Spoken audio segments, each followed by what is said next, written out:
Yo, what's going on everybody? This is Brendan back again, and I've got kind of a random video for you guys today. I was just going through my gear closet and found this little guy and figured I could do a review video on this today. So, like it or not, that's what you're getting. I hope you guys enjoy this. Let's get into it. So if you don't recognize this little baggie here, this is a Moment lens. Moment is a company that does iPhone and Android, basically mobile device lenses that can attach to your phone.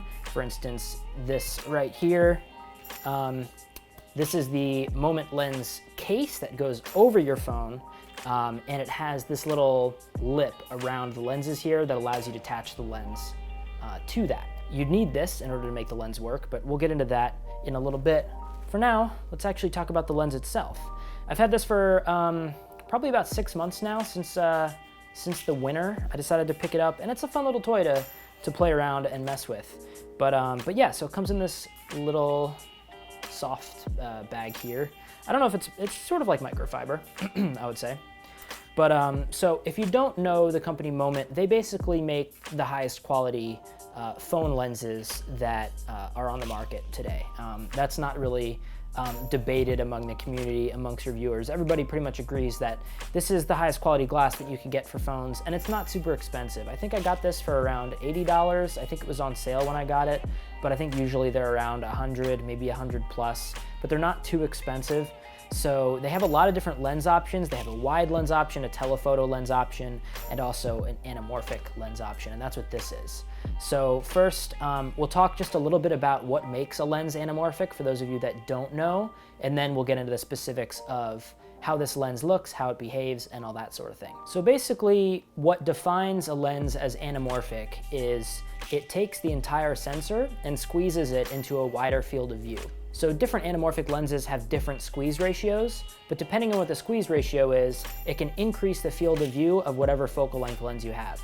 So for instance, if you have a 50mm lens, you could actually make the 50mm have something more similar to around like a 25mm field of view. So it allows you to see more in terms of your actual field of view, but the spatial compression doesn't change. And another nice thing about that is it changes how shallow your depth of field is. You'll have the same shallow depth of field that you would have with your 50mm, but you can see more of the image. So it creates that sort of more larger than life, more cinematic feel by still being able to use and get the advantages of having your telephoto lenses.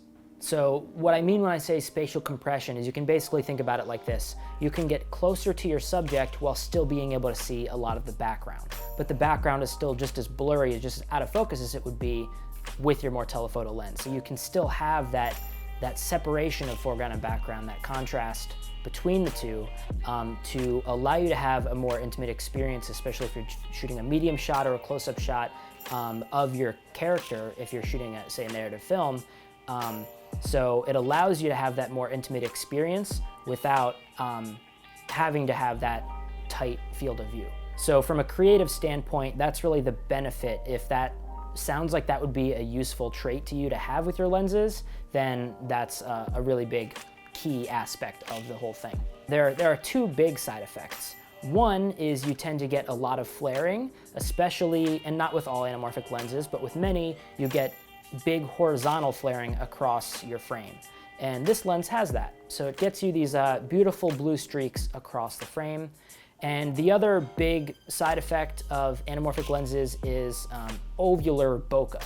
So because of the de-squeeze that happens with your lens when you take the full field of view of your, say, Super 35 frame or something, and you squeeze it out into like a 2:3:1 aspect ratio, it changes your bokeh from being circular to then being ovular.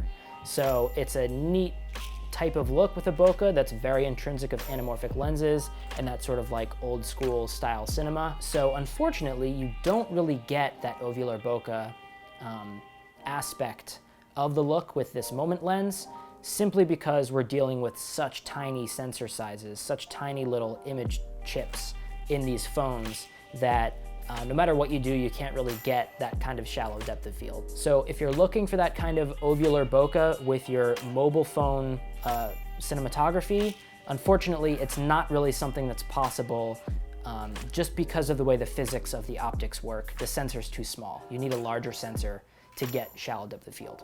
Another sort of side effect that I would say that anamorphic lenses have is they tend to naturally, they're not really able to do close focus distances or like macro, for instance. So you'll find when you put this lens on, you can't focus quite as close as you used to be able to without the lens.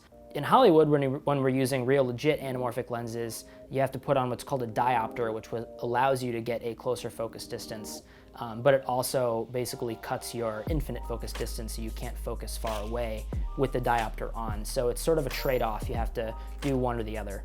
So anyway, let's talk specifically about this lens. This is a 1.33 squeeze. So that's the one advantage of having this. It gives you that field of view without having to lose any of your sensor capabilities. So you still get that full 4K video that your iPhone or whatever can do, but you're getting that really cool cinematic style, larger than life feel from the aspect ratio.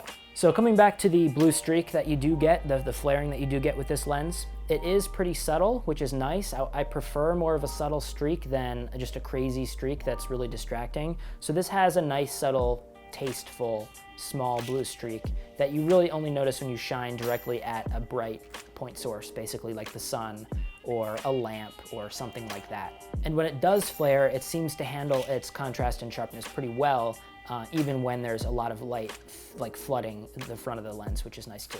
Now I will say when you use this lens, it does sort of reduce the overall sharpness of your image on your phone that you naturally have without any lens on it. And that is also indicative of real legit anamorphic cinema lenses in Hollywood. This also has a very characteristic sort of slight blurring and distortion around the very edges of the frame, which gives it sort of a really cool, organic, old school filmic quality. And that's also indicative of some, especially vintage anamorphic lenses that you see in Hollywood. Even really expensive anamorphic lenses do that. So that's kind of cool. And it gives you a really unique look. It kind of takes the harsh edge off of the mobile sensor from your phone. So anyway, let me show you how this is actually attached to your phone. So like I mentioned, you have a phone case that pairs with the lens. All the Moment lenses have the same case and the same attachment method. You just need to make sure you get the case that matches with the model of phone that you have. And it's basically just a pressure friction fit, but it does hold it on there very well. So it doesn't like click or lock in, but it's a nice tight fit. And that's basically what it looks like when you have it on your phone. So it sticks out a little bit, and then it comes with a little like rubberized lens cap that you can put on there, which is also just a pressure fit. This is a little looser. Sometimes it does pop off on its own, but it is good enough that you can actually put this on and then put the whole thing in your pocket if you wanted to, or in a backpack pocket or something like that while you're on the go and while you're in a shoot. All the footage that you're looking at right now is from a hike that I went on where I actually took this camera and left the lens on it the whole time. And in between getting shots, I would just put this back in my pocket and leave the lens on there with the cap on it and take it out, pop the lens off and shoot another shot.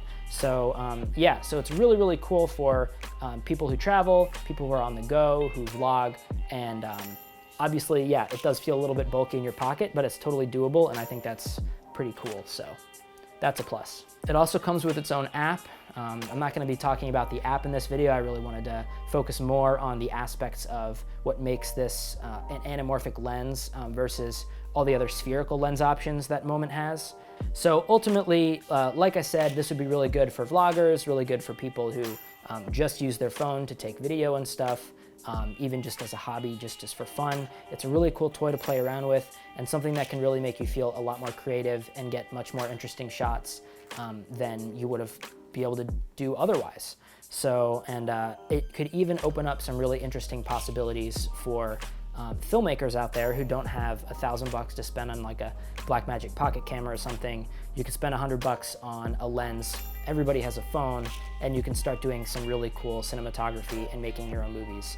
So this is a really cool way to get introduced into filmmaking. So yeah, that's my review of the Moment anamorphic lens. Thank you guys for watching. I hope it helped you out. If you have any questions about the lens, be sure to put them in the comments below. I'll answer all of them. If you like this video, please give it a like, please consider subscribing, and I'll catch you guys in the next one.